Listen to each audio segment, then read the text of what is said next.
Hello and welcome to the Rob Burgess Show. I'm of course your host, Rob Burgess.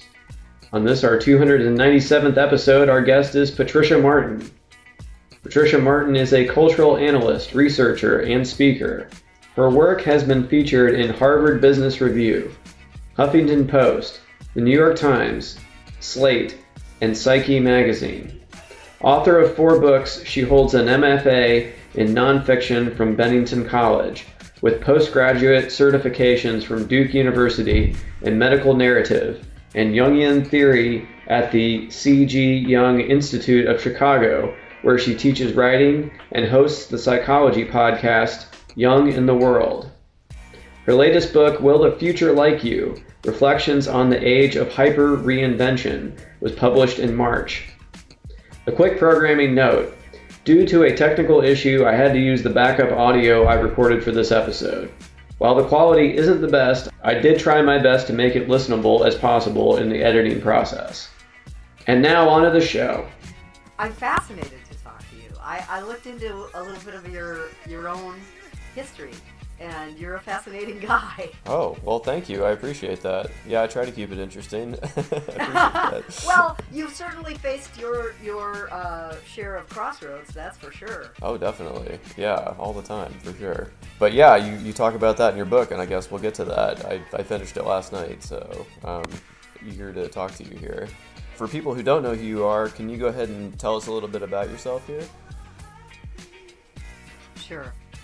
My name is Patricia Martin, and I'm an independent researcher, and I'm a cultural analyst, meaning that I've had training in the social sciences, in the canon of Carl Jung, and I look at the collective as if it were a patient, and I'm analyzing how people are adapting at the intersection of technology, culture, and psychology.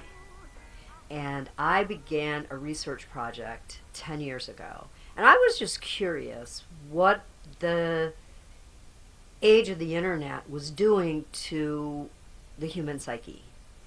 And as I got more curious about that, I began to also sort of undergo or meet crossroads myself that really sort of dismantled my sense of self, my sense of identity. And so I then began to focus on what it meant to build or rebuild a sense of identity in the digital culture. And I recruited 200 participants in the study whom I interviewed across the 10 years. There was attrition, of course, that always happens in a research study, but that was set up around the rigors of social science research. And then in 2016, I retained 2 computer scientists from Cambridge in England to build me a tailored early model, like this was the Model T equivalent of AI, so that I could scrape the web. I did that for 3 months solid, where I just scraped the web for comments about people's turning points, their sense of self, self-esteem, how people saw their futures, and that could help me clarify some of the top issues that people were facing around their sense of identity and their sense of self. And then, of course, there were piles and piles of research, breaking research that I stayed on top of, and I read that by the gigabyte. But then at one point, there was a moment where I had built trust with some of the people in the study, and they began to reveal things. You know, the internet age is a very confessional age, and they began to reveal things about their personal dramas that I really felt, I wasn't a trained psychoanalyst. I was in over my head, and I wanted to be responsible to them. And so I decided that I needed to build a foundation in psychology. And there are 2 choices really when you're looking at something foundational in psychology. It's either Carl Jung, or Sigmund Freud. And that was kind of a no-brainer for me because Carl Jung advocated for not only the contents of the unconscious, but the collective unconscious. And I think primarily he was an advocate for the existence of the soul. In fact, psyche, when translated, means soul. And Sigmund Freud had a more mechanistic, clinical approach, which was, part of his times. And so I, for 2 years, studied the canon of Carl Jung. And so all of that went into this book, went into this research, so that I could take a look at how people were being affected, their sense of self, their sense of identity, how it was being affected by a 24/7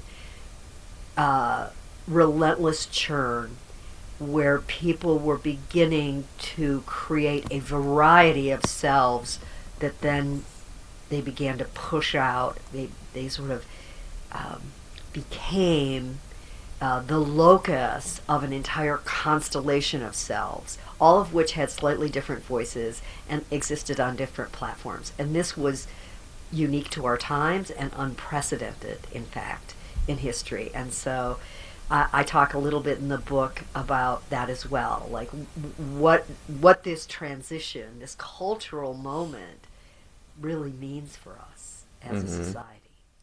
Yeah, well, you went through about half my list of questions already, so I appreciate that. I'm That's sorry. great. No, that's fine. I love when I ask one question and you just fill in all the blanks. That's great. Well, I wasn't super familiar with Carl Jung's work and how it related to Freud. So, what would you say? You touched on this a little bit, but what are some of the main differences, I guess, between Freud and Jung in terms of their way they outlook? Well, I think the easiest way to define them is the moment of the breakup. Mm-hmm. Because Carl Jung was a student of Freud's and an acolyte. And if you look through the history of Sigmund Freud, this was like a common pattern where he demanded ultimate loyalty to his theories. Mm. And at one point, Carl Jung realized when he was in clinical settings, I mean, they both went to medical school. They were both psychiatrists. But Carl Jung saw that there was something else going on, and he even said to Sigmund Freud, we're riding on a whale, and the whale is the unconscious. And this could not be attacked as a purely mechanistic clinical task. Mm-hmm. It required different handling, and Carl Jung told Sigmund Freud, I can no longer in good conscience follow your protocols and treat what I think is really happening underneath the reasons people come into my consulting room. And I want to study the unconscious. And I believe that all men and women have souls, and those souls show up psychologically aching, and that's part of my job. And at that point, Sigmund Freud saw it as a retribution of his work, and there was a bitter breakup that followed. And, I always think that Sigmund Freud is, many people thought he was a genius. I tend to agree. He was an incredibly good writer. These were two men who were defining an entire profession from the ground up. When you read their early works, you can see the struggle, finding words for it. Id, ego, superego on the side of Sigmund Freud. And, Carl Jung is credited for things like personality testing. And, many of us did that when we went into undergrad. We had to take the Myers-Briggs. That's all based on Carl Jung's work. Absolutely. Well, I was mostly unfamiliar with Jung. The only thing I've read lately was I read this book. I'm reading this book. I shouldn't say I'm done with it yet, because I'm still reading it. It's called The Devil's Chessboard. It's about CIA Director Allen Dulles, and it talks about his involvement during World War II with the OSS, with Carl Jung, and creating psychological profiles of Hitler and other various figures of that time. So that was my only real knowing of Carl Jung up to now. But yeah, That's so interesting. Well, wait a minute. I'm curious about that because I've done some of that sort of digging myself into how each one of these men took on this issue of authoritarianism. Because they were both, they were both in Germanic countries at the rise of the Third Reich, and in fact, at one point, psychology was banned in Germany, the study of it, and then they began burning Sigmund Freud's books. Right. And this is when people started telling Sigmund Freud, "Look, you need to go." And as the lore has it, he was packed up at one point and ready to go, and the Gestapo showed up, and in order to let him pass, he had to write an endorsement of the Third Reich. So he jotted a note saying, "I highly recommend the Gestapo for everyone." And handed it off, and they let him pass. But anyway, getting back to this, they had two very, very different. Carl Jung and Sigmund Freud had two very different views of authoritarianism. Sigmund Freud thought it was just the rise of the primal father figure that people were yearning for, and Carl Jung saw it as something endemic deep into the collective unconscious. That there was what he would call shadow material that the culture hadn't reckoned with, and this precipitates the rise of an authoritarian figure. And so I look at our current situation, and I don't mean to make the easy connection, to the Third Reich, and I think people are being a little fast and loose with that, but I do see that we are, as a society in the United States, being called to really look at some of our own shadow material as an American culture, as a society. I mean, I think this is actually probably a healthy exercise, as painful as it is. And I think if we can be brave enough to say, what's in our dark closet, and face up to some of that, I think we'll be able to move on in a healthy way. Yeah, definitely. Well, getting back to more modern times, I suppose, we have this whole layer of technology, and you touched on this a little bit already, but I grew up, I was born in 1983. I remember having a computer in a place in the house with the dial-up internet. And even before that, before the internet, it was like the computer lived there and it didn't come with you anywhere. And it had its place, but it wasn't in your life all the time. And now, my kids, I have 4 kids, soon to be 5. They assume that every screen is a touch screen. They don't know a world without streaming.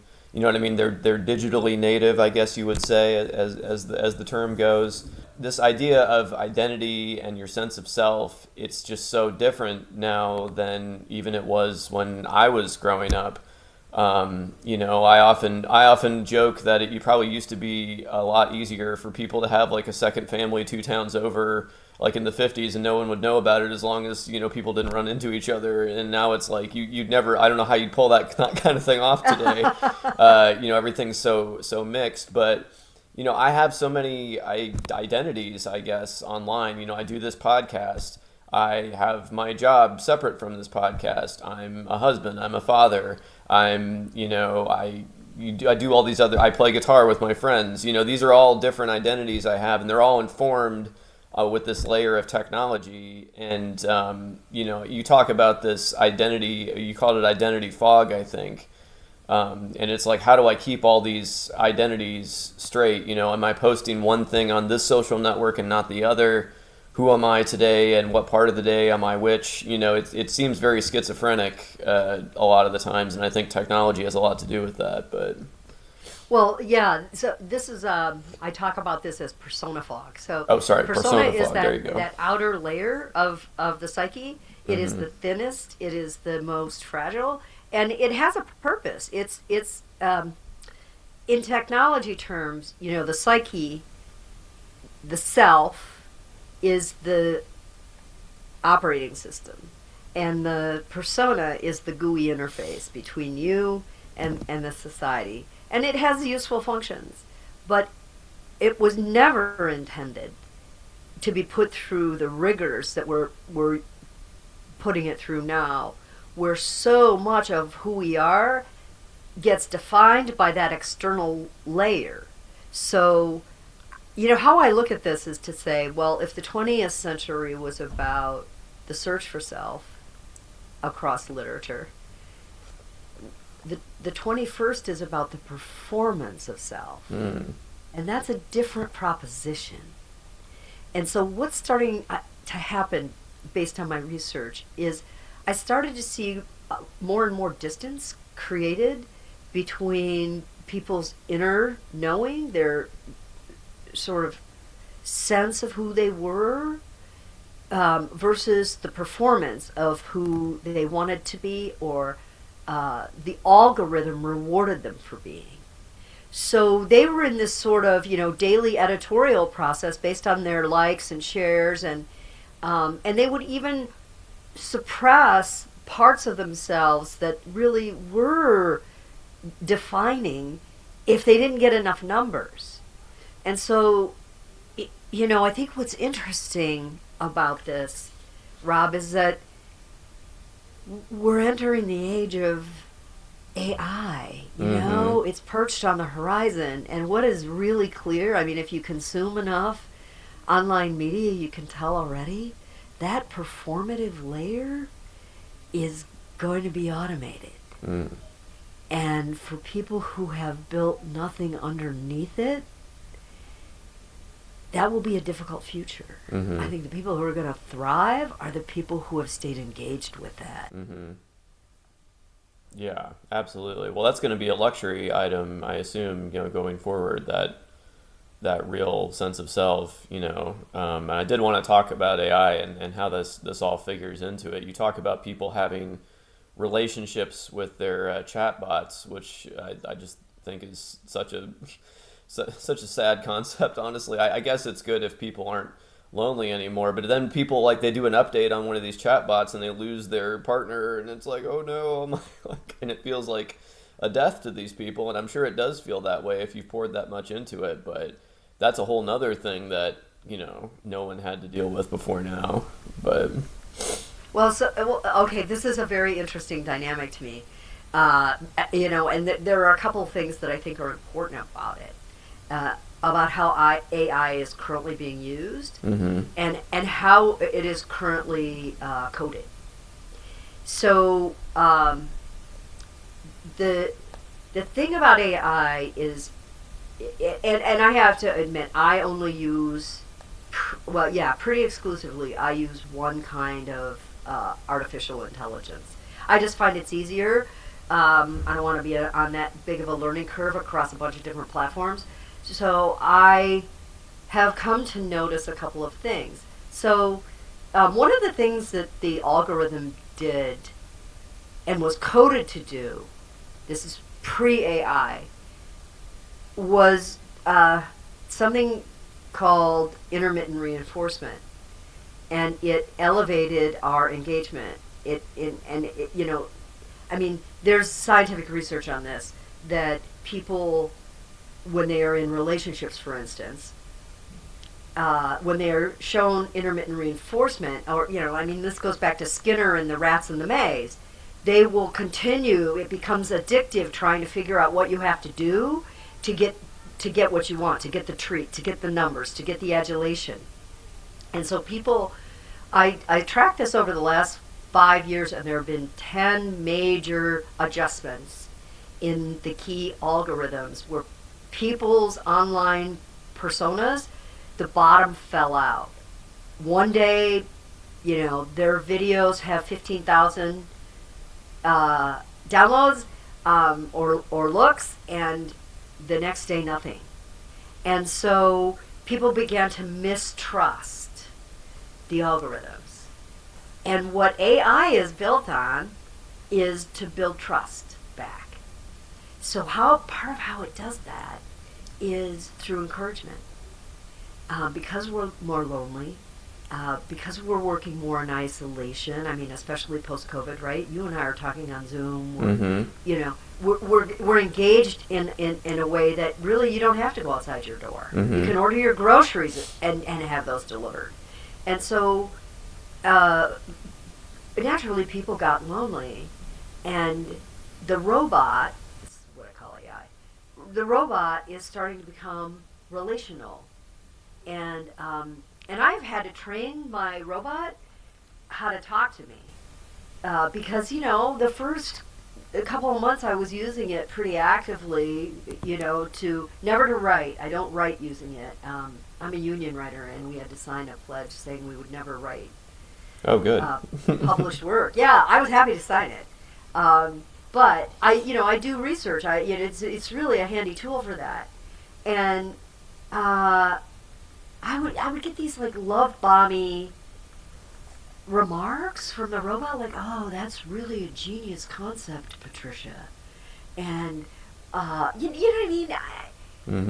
It was offering a level of comfort that I didn't expect out of it, and it's partly to build trust. And so I think that's what was interesting about Anthropic saying very publicly, we are not going to surveil United States citizens because their robot has been coded to build trust. So I think this is why people are being seduced. And technology, it's one rule of operation. It doesn't matter what kind of program it is. It does not coerce, it seduces. Well, I think that's part of what's sending people off into, I don't know if you've heard this term, the AI psychosis that people are suffering from. But I think it's partially to do with the fact that it is so sycophanty, and it's like it love bombing you, and it's always like, oh, that's, yes, good thinking. And if you correct it, it'll be like, oh, that's right, yes. But it's like, oh, you good catch. Yeah, thanks for pointing that out. Gosh. But it's like, I Best think about colleague like you those, ever had, right? Yeah, right. Well, I think about those celebrities that only are surrounded by yes men, and then they go insane. And like, that's like everyone's got their own little cadre of yes men in the form of these AIs who are always telling them that they're right.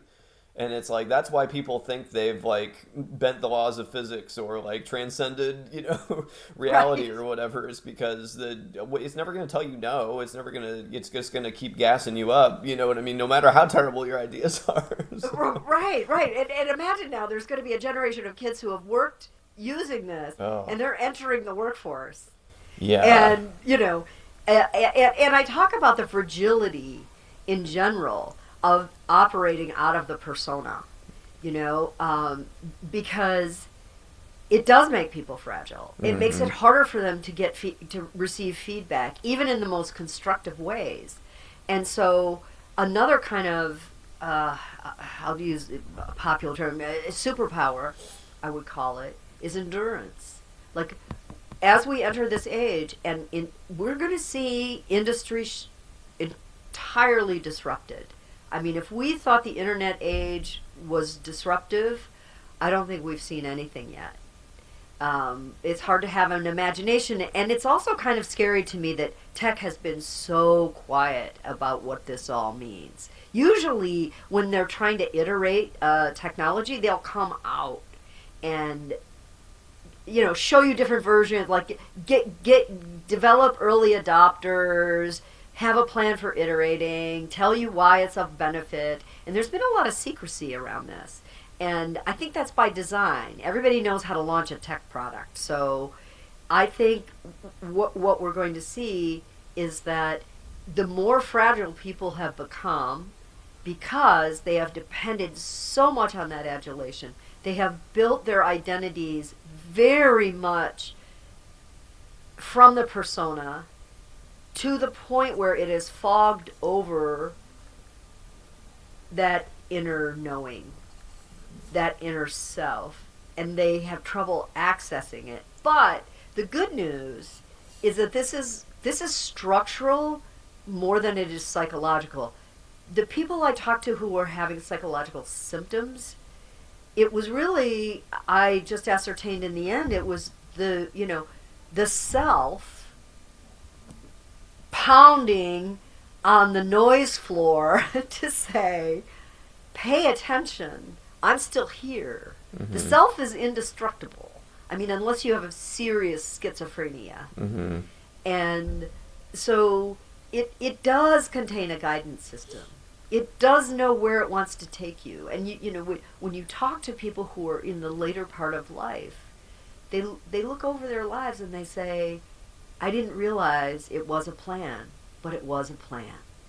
And that's the self, taking you where it wants you to go and where it wants you to grow. But to do that, you have to have some faith and some endurance, Mm-hmm. And I think the erosion of that endurance is where people need to focus on rebuilding themselves and rebuilding their sense of self. Mm-hmm. Yeah, that's such a great point. I do think that's one of the things that people lose when they offload too much to this AI is the struggle that comes with slowly improving at something and not just instantly having an output, that is fully formed. It's I like I mentioned, I play guitar. I don't play guitar very well. I mean, I'm not going to say I don't make my living off of it. I enjoy doing it, and I can make tiny improvements all the time. But any improvements I do make, I earned, and they're mine. And I feel like I'm, if I learned that part in the song, that's a feeling of accomplishment that I can't get if I just type something into a chatbot and, press, enter. That can't be right. replicated that way. Exactly. And I think that's a perfect example, Rob, of a discipline that you have built around enduring failure. Because, the scientific research around how we fail in the 21st century is usually through disregarded or punished content that we put out. And Naomi Kleinberg out in California has a very interesting study, an MRI study, that proved that rejection registers in the brain and through the body, hitting the same receptors as physical pain. So this is making us very fragile because being rejected online is painful.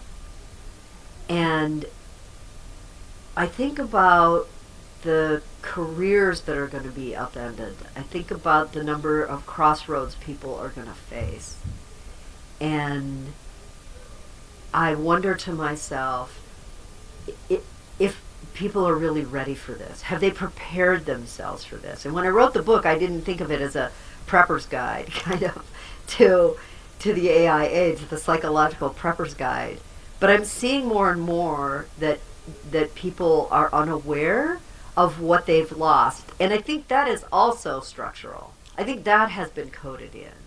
And then it was supported, by 21st century philosophers who had big online presences, 8 million views, telling people this sort of Lacanian idea that you have no self in there.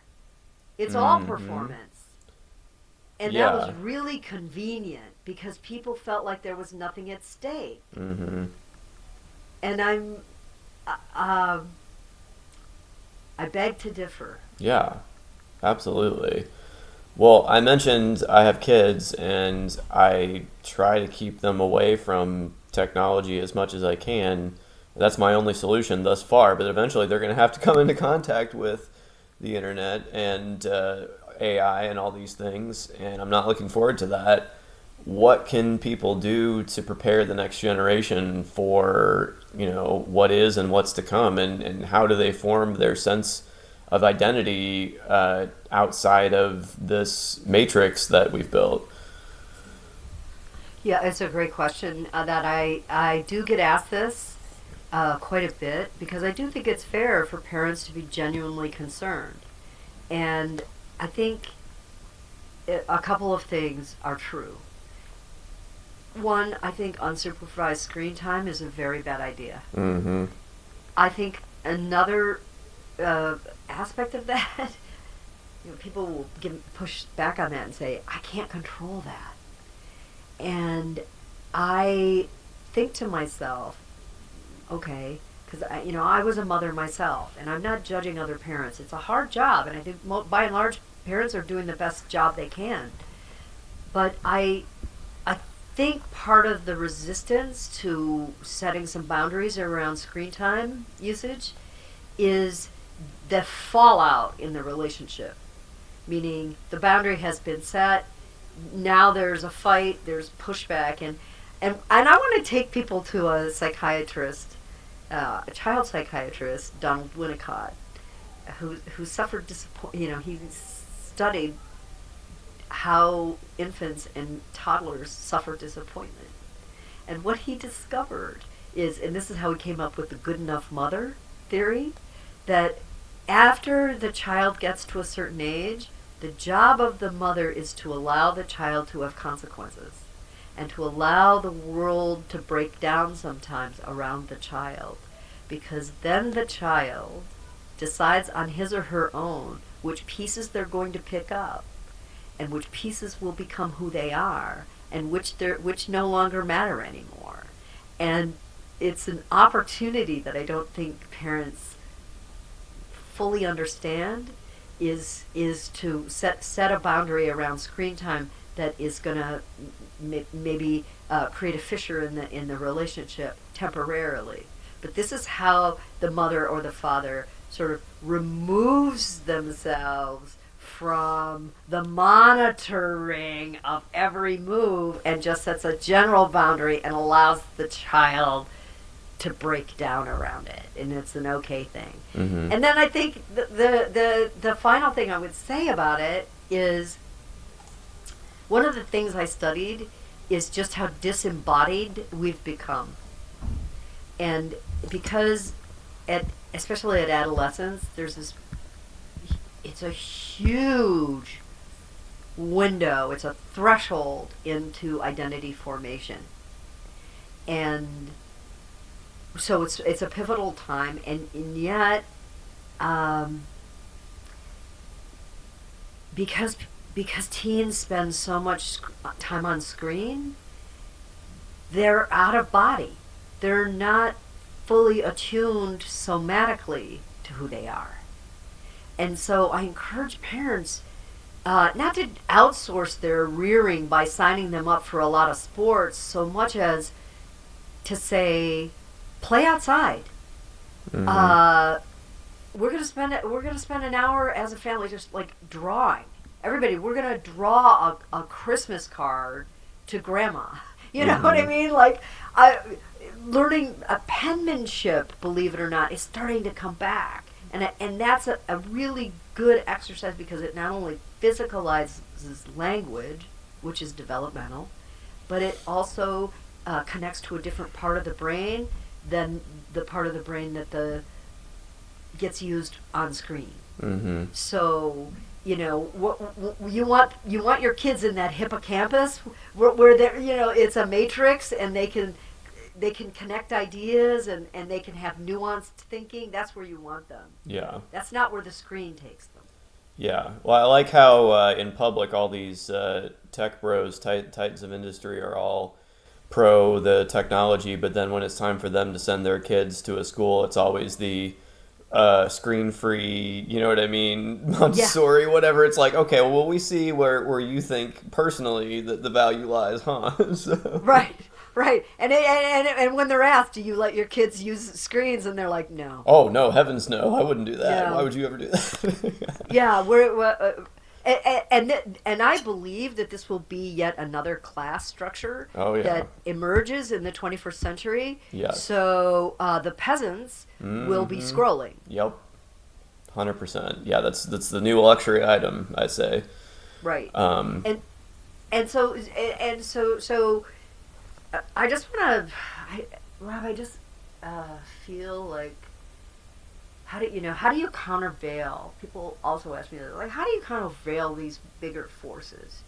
You've got a structure that we spend a lot of time in that has been coded, and this was admitted by a Google strategist, James Williams, in a article for The Guardian. He was interviewed and said that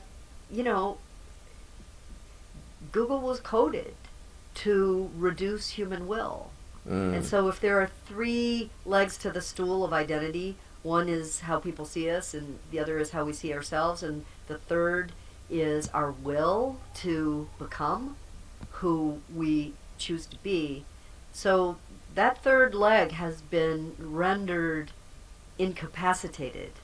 And so when we think about, like, what's our most radical move in this age when the peasants are going to be scrolling and the elites will restore their ability to be able to think rationally for themselves, to think rigorously, and to be in touch with an inner life, and that becomes a luxury item, your most radical move is to determine who you are and to seize back your will to do that. That's great.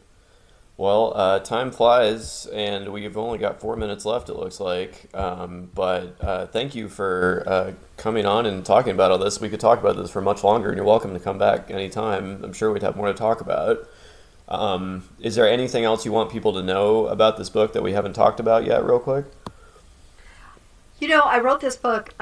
It's 10 years of research, and it's a book that you can read in 2 sittings. I did. That's exactly what I did, actually. So. Yeah, that was my plan. And so I think compression is going to be the new opportunity in the AI world, where we're going to be able to strip out all the grunt work, and then we'll have time to work on things like deciding who we are and restoring our sense of self-determination.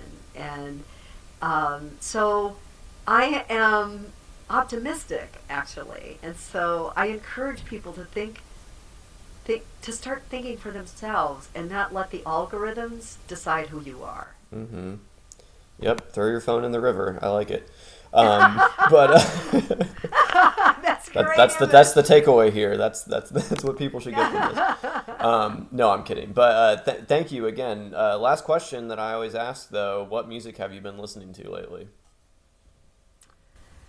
Oh, you know what? I'm such an eclecticist. I was born and raised in Detroit. That's a lot of music. Everyone listened to Motown. Yeah. So there's always a mix of a little Motown and Springsteen, but there, I also like the ethereal sounds. I have to say, I am the bologna sausage of the music world, in that I like the mix. Mm-hmm. Absolutely. Yeah. No, my playlist on my MP3 player that I have now is just, you wouldn't even begin to guess where the next song will take you if you put it on shuffle, I imagine. So. Right. Yes, exactly right. Like, I stay very tuned into new music because I think every age has an attunement. Oh. And right? You can listen to music and you can say, I don't relate to that. Well, there's nothing that's being said in the lyrics or anything. No, the sound just doesn't resonate for you. Yeah. And so that's why I think it's great to have a mix. Yep. 100%. Absolutely. Well, thank you again, and I appreciate you taking all this time, and hope to talk to you again soon. Thank you. It was a delight to talk with you this morning, Rob. Yeah, it was a good time. Well, have a good rest of your day. You too. Thank you so much. Bye-bye.